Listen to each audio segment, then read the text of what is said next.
I wanted to start by having us all ask ourselves some questions. What world do you want to live in? Who's with you in that world? If you had a chance to build a world anew, what would it look like? These are questions I ask myself and my collaborators as we work together to build new worlds. First, we identify a creative community who helps build the vision of the world. We then think deeply about the audience and try to bring them into an experience that is a combination of bewilderment and awe. I'm also deeply invested in ideas of hybridity. I am African American, European American, and Japanese. I'm a hybrid. We all are, even if we don't realize it. So when I build worlds, I build hybrid visions. My biracial father met my Japanese mother in post-World War II Japan. My African American grandfather met my European American grandmother in Harlem when she was living in a peace mission. Multiracial, collective child rearing, the peace mission was someone's idea of utopia. And so utopia is also very important in my work. But utopia is not for a lone genius. And that's kind of what we think of when we think about contemporary art. So when we build worlds, we collaborate. And we find a need, and we build it.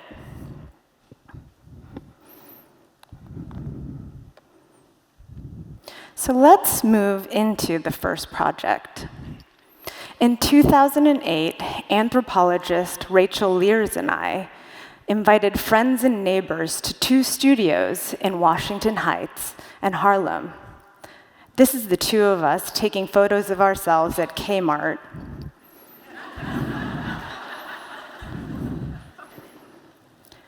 We asked them about their ideas of utopia, and then took their ideas and wove them into the structure of No Place.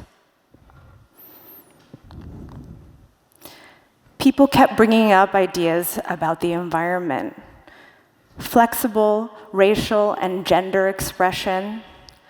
A doula helped us imagine how the people of this world would give birth.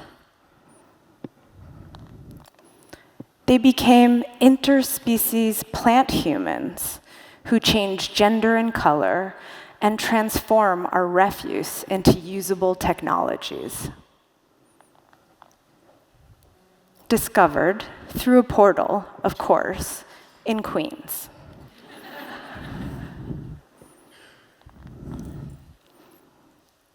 So, as I mentioned, Utopia is a group project. And when we began to build this world, we really didn't have any money. And so we established a share economy where we worked on each other's projects. We worked on each other's projects. We shared labor. We shared time. And then the collaboration also became the world that we were building.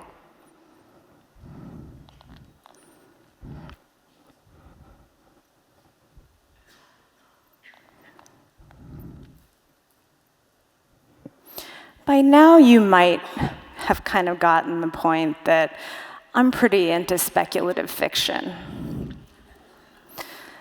Among the people I imagine to be my collaborators are great science fiction authors like Octavia Butler and Philip K. Dick and Ursula Le Guin. And even though they're dead, their stories live on, and I can visit their worlds in the books that they write. Their stories live on past death and into possible futures. So this brings me to the next project, the empathics.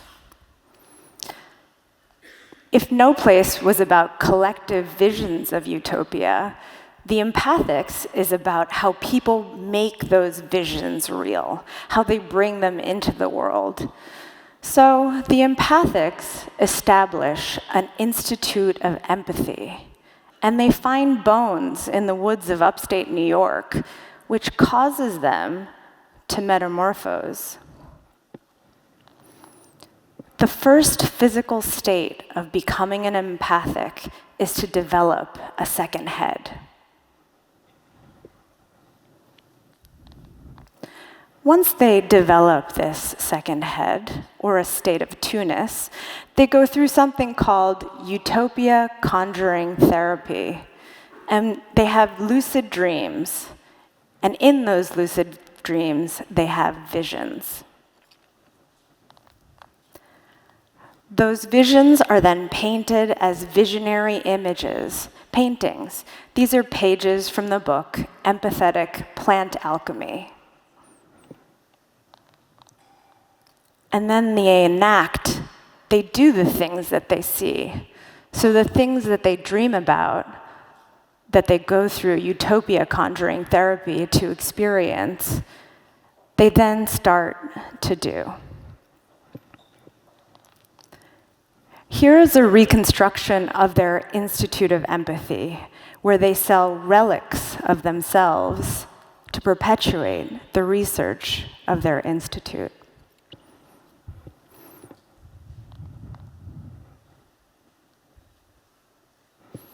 So as fantastical as the world of the empathics is, I try very hard to actually make it seem believable, possibly real.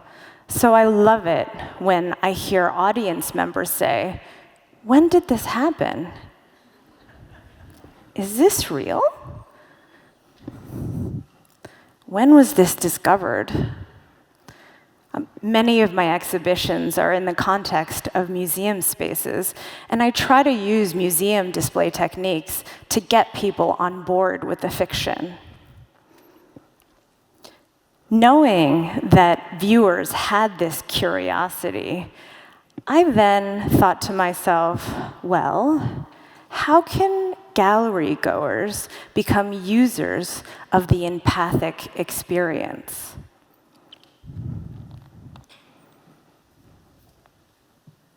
The empathics integrate technology into their vision.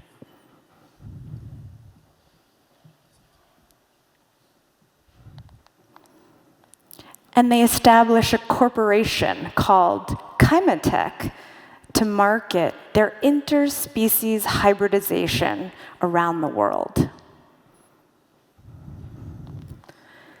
They have a beta launch of their life products system at a gallery in Dumbo, where people can immerse themselves in the hybridization visualization mandala. They sell their life products in a commercial gallery in Manhattan. Here you see the combustion chamber, the hybridization machine, as well as the avatar download station and the virtual reality station. Each of these products in tandem allows one to wipe their identity clean and download a new personal identity algorithm. This is all laid out for anybody who's interested in opting into this life product system in a commercial that was produced by Kymatech.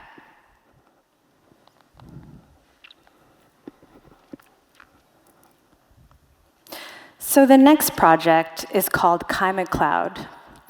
And with KymaCloud, the empathics start wondering how contemporary technologies shape human imagination and what we think is possible. They present their KymaCloud in Times Square on the electronic billboards, and collaborate with the augmented reality application Refract and dancer Amy Meredith Cox to download crystals from the Kaime Cloud in a mall in downtown Manhattan.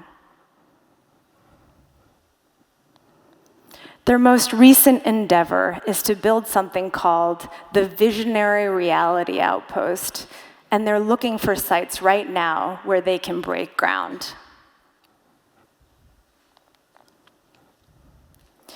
We live in a frightening time of short-sightedness, and what my hope is that the worlds that we build, the things that we imagine, give us access to openness, to empathy, to future-forward imagining, so that we might be able to imagine a new world.